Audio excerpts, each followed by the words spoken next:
Now we are going to talk about how to play Omaha Hi-Low Split Poker, or Omaha 8 for short. I'm confused already.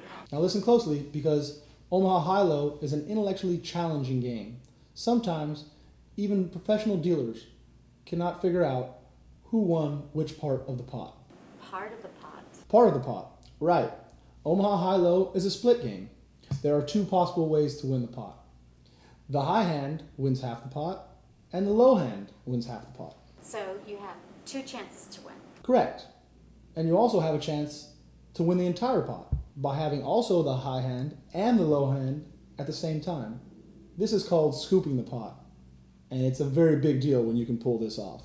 How is it possible to win both the low and the high side of the pot? I don't get that. It's not easy, but it can be done. You have to always have your eyes on the high and the low part of the game.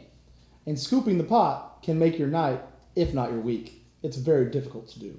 You can win the low side of the pot because you have the lowest cards possible. Ace, 2, 3, 4, 5. That doesn't look like a good hand. In Omaha Hi-Low, the ace counts as a low card.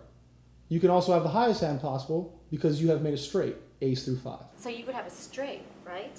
I mean, that's not the lowest hand possible. It's important to note that for the low pot, straights and flushes do not count.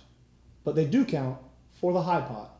So in this example, I would have ace through 5, the 5 lowest cards in the deck, not counted as a straight, and win the low pot.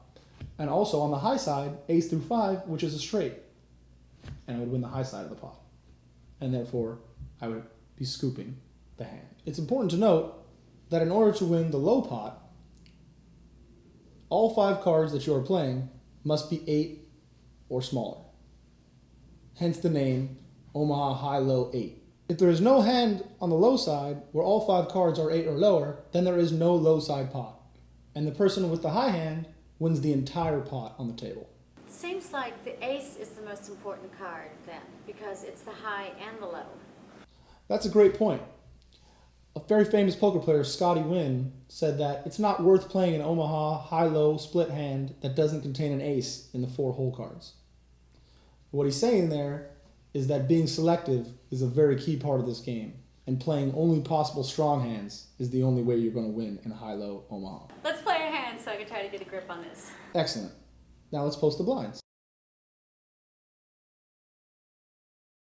So just like an Omaha High only, you will get 4 hole cards.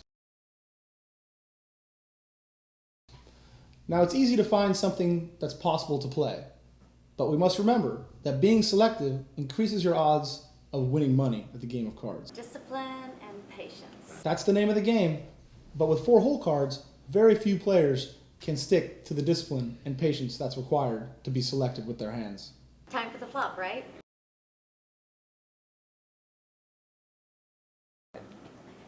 The turn? I'll bet. Let's see how it works out on the river.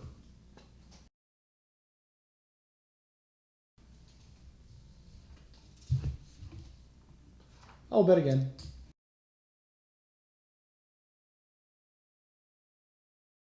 Show your cards. You win. And now you know how to play the basics of Omaha Hi-Low poker.